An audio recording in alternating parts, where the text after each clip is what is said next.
In 1970, a football trophy left a stadium in Mexico City for the last time. The Jules Rimet Trophy, the original World Cup, solid gold, irreplaceable, was lifted by Brazil's captain inside the Azteca after a 4-1 final victory over Italy. Under FIFA rules at the time, winning the tournament 3 times meant keeping the trophy permanently. Brazil took it home to Rio de Janeiro. 23 years later, in 1983, it was stolen from a display cabinet in the Brazilian Football Confederation headquarters and was never recovered. The most iconic trophy in football history, last seen publicly inside the Azteca, simply vanished. Nobody was ever convicted. The trophy was never found. And the stadium that last held it legitimately is now preparing to host its 3rd World Cup, this time with a different trophy, tighter security, and a story that football has never fully closed. To understand the Azteca, you first have to understand Mexico City. It is one of the largest cities on Earth, a vast, extraordinary, overwhelming metropolis of over 20 million people, sitting at an altitude of 2,240 meters above sea level, in a mountain basin that has been continuously inhabited for 7 centuries. It is a city of contradictions, ancient and ultramodern, chaotic and deeply ordered, wounded and endlessly resilient. And it is a city where football is not simply the most popular sport.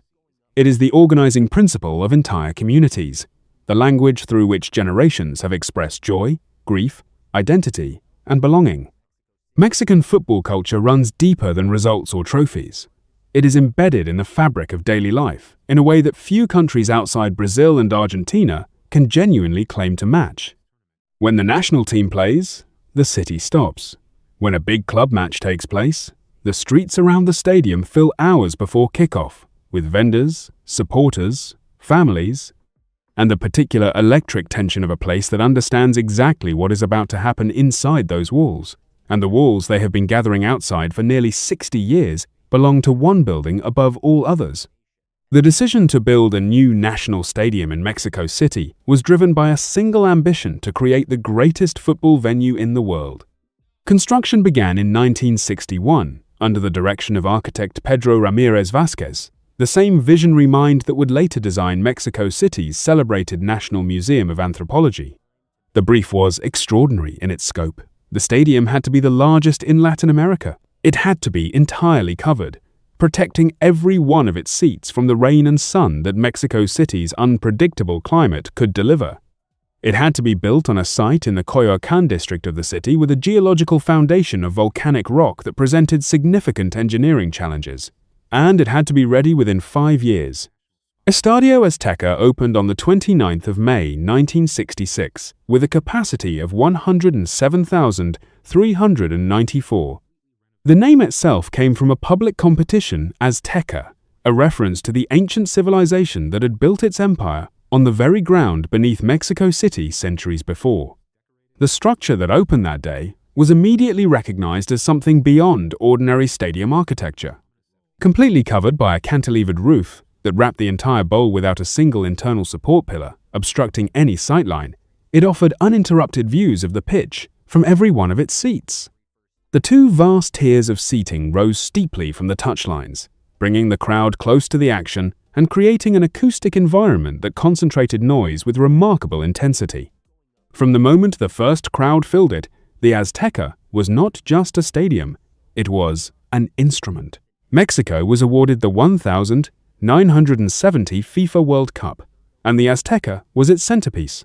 What unfolded inside it across those 3 weeks in the summer of 1970 produced some of the most celebrated football in the tournament's history. The altitude of Mexico City, 2,240 meters above sea level, affected every team that played there, demanding extraordinary physical conditioning and tactical adaptation.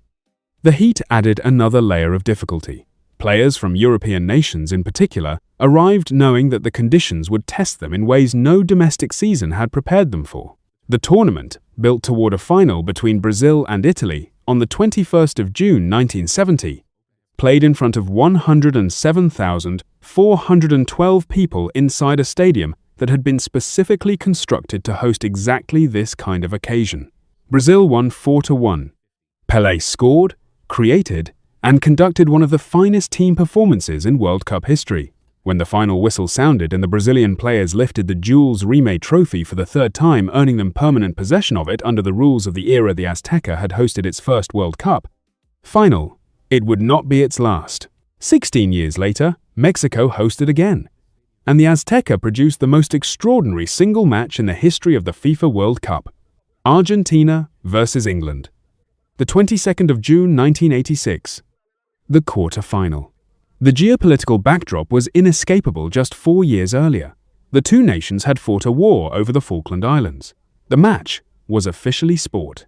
Unofficially, it carried a weight that no football match should reasonably be asked to bear. What happened is known to every football supporter on earth. Diego Maradona's first goal, punched in with his left hand, invisible to the referee, celebrated immediately, never retracted, became the most debated moment in the sport's history. His immediate post-match explanation, that it was scored a little with the head of Maradona and a little with the hand of God, entered the language of football permanently. His second goal, scored 4 minutes later from his own half, beating 5 England players and goalkeeper Peter Shilton across the length of the pitch before rolling the ball into an empty net, was voted the goal of the century by FIFA's global public poll in 2002. 2 goals, 4 minutes apart. One that represented everything dishonest about sport at its worst. One that represented everything transcendent about sport at its best. Both scored by the same man. Both witnessed by 114,580 people inside the Azteca. The building did not cause those moments. But it held them, amplified them, and preserved them in a way that only the greatest stages in sport are capable of doing.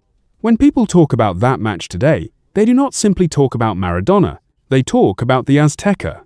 The stadium and the moment have become inseparable. Argentina went on to win the 1986 World Cup final, also played at the Azteca, defeating West Germany 3-2 inches, front of 114,590 supporters. The stadium had now hosted 2 World Cup finals in 16 years. No venue in football history had done that. None has done it since. In the decades following 1986, the Azteca underwent significant changes. Seating replaced standing terraces throughout the bowl, reducing the official capacity to its current figure of 87,523. Modern hospitality infrastructure, updated media facilities, and improved concourse amenities were integrated across multiple renovation phases. The athletics track that had originally surrounded the pitch was removed, bringing supporters considerably closer to the playing surface and significantly improving the atmosphere for football specifically. The most significant renovation program in the stadium's recent history was undertaken in preparation for the 2026 World Cup. Extensive infrastructure upgrades, modernized fan facilities, improved accessibility provisions, and updated technology systems throughout the bowl were completed, while carefully preserving the architectural identity that makes the Azteca irreplaceable. The covered roof that Pedro Ramirez Vázquez designed in the 1960s still wraps the entire stadium. The steep upper tier that creates the visual drama of a full Azteca crowd remains intact. The volcanic rock foundation that challenged the original engineers still sits beneath everything. When the 2026 FIFA World Cup opening match kicks off inside Estadio Azteca, with the Mexican national team on the pitch and 87,523 supporters filling every seat in the building, something will happen that has never happened anywhere in football history.